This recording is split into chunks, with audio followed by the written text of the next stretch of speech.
to trap this shoreline when I was younger. Right about here is where I caught my first fox, but it's all gone now. I mean, these are all just trees in the water. What are we at now? 25 years. We've lost 10 meters, 20 meters of shore, just in this one area alone. And up front here, that was all solid land. Before the flood, it was probably 10, 12 feet high. Now, 30 years, it's just about all gone, disintegrated. My name's Les Dysart. I'm from South Indian Lake, also known as the Obipanapiyun Cree Nation.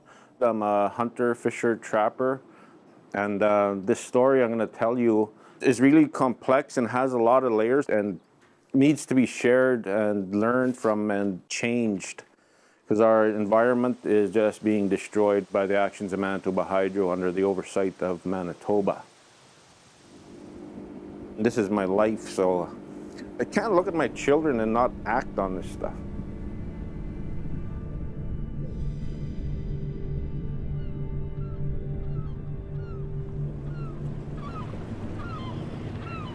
We're an independent community until the oppression of Manitoba Hydro. South Indian Lake sustained the community for thousands of years. Our lake, the lifeblood of our lives and our community, has now been made into a man-made reservoir. South Indian Lake and its First Nation people were not recognized as an independent First Nation. And that was very convenient for Manitoba Hydro and the Manitoba government. The province basically stated, you're squatters on provincial crown land, even though our people have lived here for thousands of years. I mean, we have archaeological evidence. We were here 3,000 years ago. You know, the community did not want to move. They did not want to be flooded. We said to him, stay away, that's okay. We can make soup. The camp here is a camp we decided to start a few years back, because this is the area we used to live in prior to the flooding. People were being just placed where they didn't want to be, so close together uptown, which they weren't used to living. That wasn't the kind of lifestyle they had. I didn't think anybody had the right to tell you to go where you didn't want to go, but I told them I wasn't moving for anyone, but they come and talk to me quite a few times, and they said, well, Mrs. Dysart, if you stay here, he said, how are you going to get across? How are you going to get your children to school? I said, you know what? I said, I think that would be your problem, not mine, you know. He told her, well, don't you know, Mrs. Dysart, it's illegal if your children don't go to school. In the age of residential schools and the 60s scoop, for Aboriginal people to even be implied that your children will be taken away was a very real thing. It's almost blackmail. Hey, what is this? That's for wringing clothes. They forced relocation. Yeah. You were told, burn your home down. If you don't get a new house. You know, what kind of choice is that? We weren't a reserve as people know it. We were just a community. Hydro says those people don't have rights. Province says you have no rights, you're squatters. This small, remote Aboriginal community in northern Manitoba was the third largest fishery in North America, up until Manitoba Hydro showed up. You know, you look at global history. What do invading forces do to Indigenous communities? They burn the homes and destroy the crops. Well, they burned our homes, and our crop was the fishery.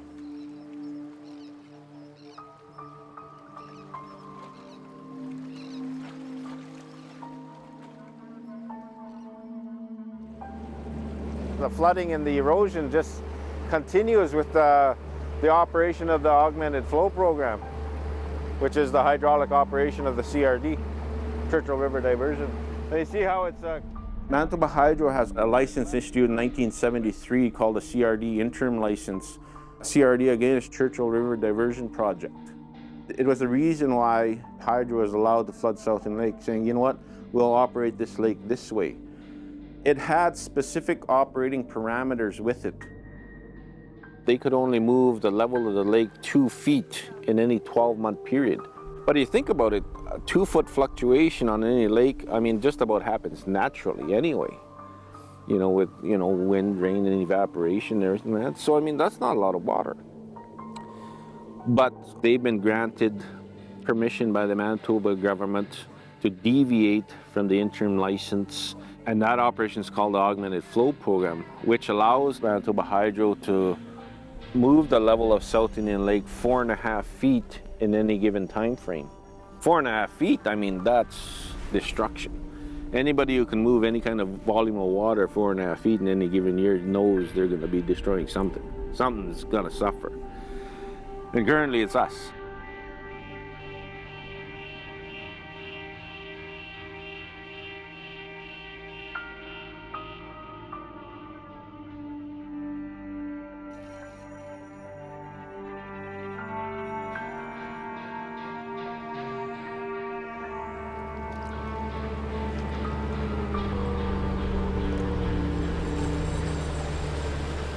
Probably within a decade, that cabin will be in the water.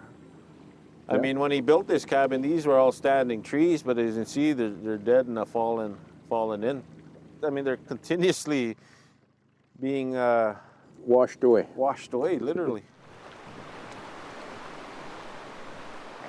The land is just falling into the water all the time. When we were living here, my sister's house was here. You can't see it anymore. And my brother Mordo's house was there. There's nothing there. Last time we seen a cook stove was down in the bottom of the lake. That's how much damage, and it's still going.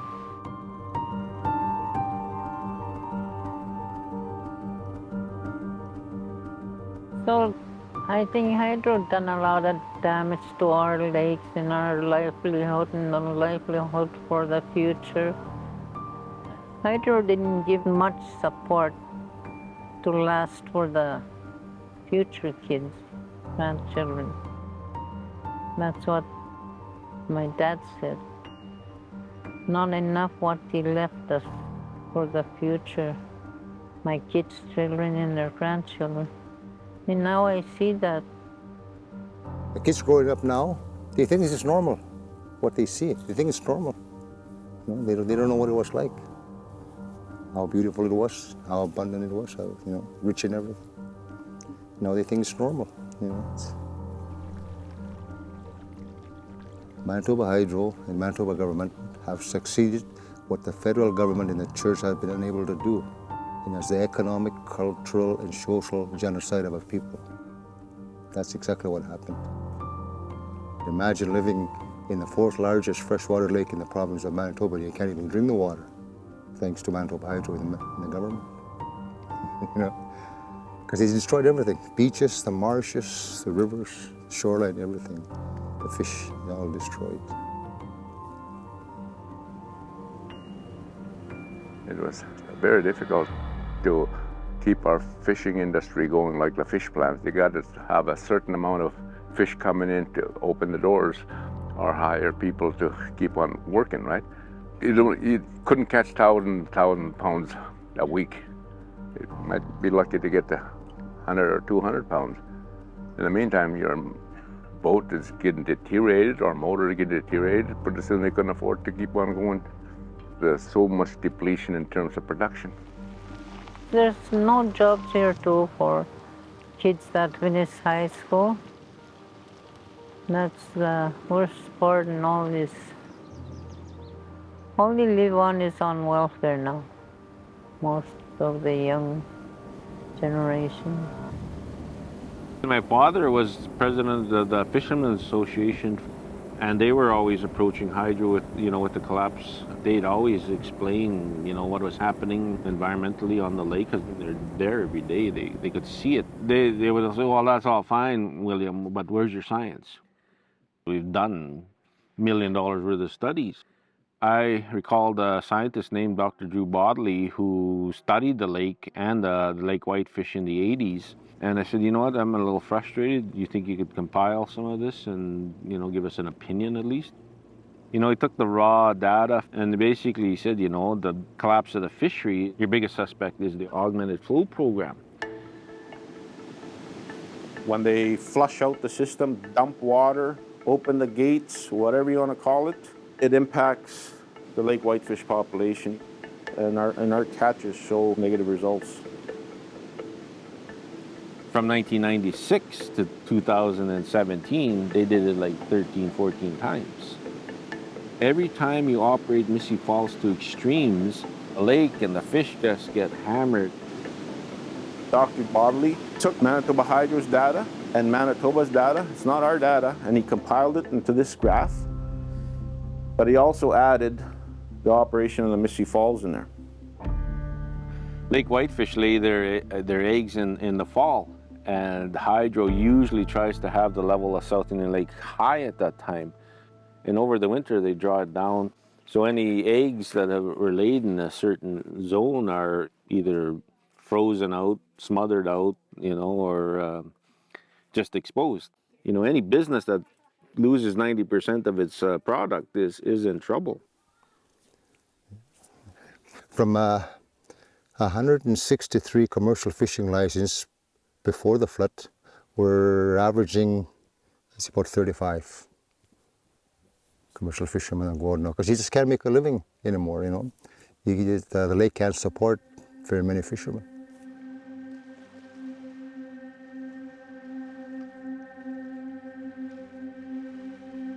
There's a loss of jobs, full-time fulfilling positions, as well as loss of income stemming from those jobs. The loss of fishing as a recreational, commercial, even spiritual activity. Loss of demand in industry due to lower incomes from fishing. Loss of demand for inputs into fishing, boats, fuels, nets, and there's a ripple effect here. There's an estimated $64.6 million loss to the Canadian economy. It's just not, that small band of Indians in South Indian Lake. That mentality, even though it's not spoken out loud, I believe still exists within the Crown Corporation of Manitoba Hydro. There's a long ingrained culture there that's very, very dark. There's good people in Hydro, don't get me wrong, but they don't buck the system.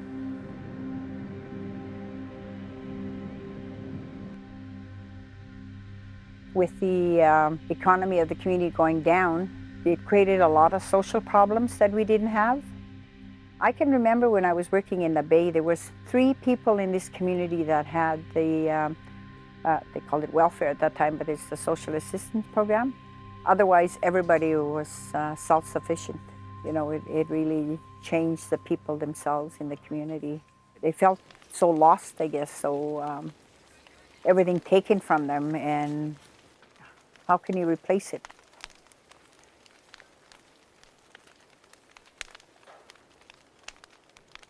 This is in my lifetime. This is in the lifetime of your fathers, your grandfathers.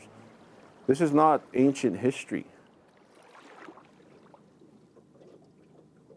We have actual signed agreements that articulate the original terms of the interim license, but also the Augmented Flow program.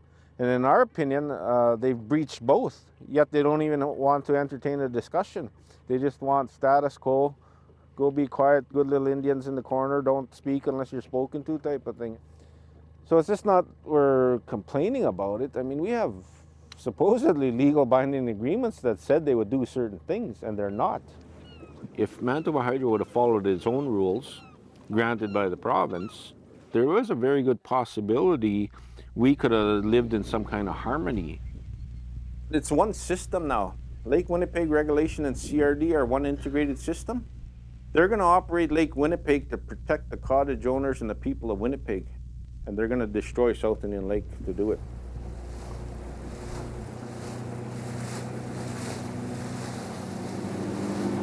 I actually found pottery remains on that island about 15 years ago. This whole area, yeah, you remember when you were little? There was a big, with big trees, and there's 30, 40-foot trees on it. This whole lake is just full of archaeological sites that are just being washed out. gone from history. There used to be an island right here too. Hundreds of islands missing like that. You know, that's not, a lot of places there's not even rock showing. Yeah, that's one of them. If you can't remember where the islands were sunk or how long this point was, you know, you're gonna hit a rock or something and get in trouble. If you figure about 3 trees per meter, that's a lot of trees on the shoreline, and it's dangerous. This was a big island, or was a big island. Those trees go in the water and destroy our equipment or potentially a life. Hundreds of thousand years for Mother Nature to create. It only takes hydro less than 50 years to destroy. A product of clean green energy right there, eh? Every year it changes. You go out, island missing. You know, it's up to us, our generation, that, you know, we have to come up with something, some kind of an agreement, something to try and fix the lake for the kids. We have to leave them something. You know, we have to give them hope, choice. It's just so frustrating at times. It's unreal to some people that can kind of see the real thing that's happening. That has happened for the last 40-some years, and it's still not getting better. If things stay the same, I think there's probably not much hope. There is almost no opportunities for our youth in northern Manitoba, not just South Indian Lake. You know, there's tens of thousands of youth who have to live with stuff like this. You know, they can't carry on their traditional practices, the healthy lifestyle that we knew for generations.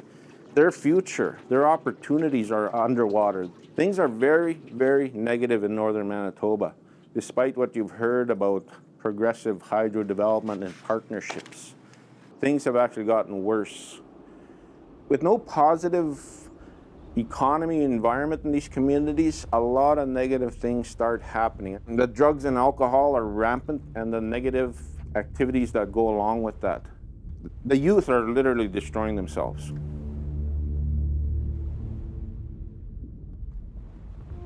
This is what that cheap power is doing to us. It's on the backs and the futures of northern Aboriginal children. Why would you sacrifice children to sell cheap power? These are the real questions people in Manitoba need to start asking. This is the reality we have to deal with in northern Manitoba. This is your backyard. Now, this is all under the oversight of Manitoba government. The Manitoba government is very much aware of what I've just told you. So if things don't change, and they can change today. They get permission from the minister. I've sent a number of letters through the years to the ministers responsible who sign off on augmented flow so we can stop this erosion, this destruction, and start doing positive things. Manitoba Hydro doesn't want to change. You know, where's their ethics? Where's their honor? We need change. We need positive change. And we're going to go after it.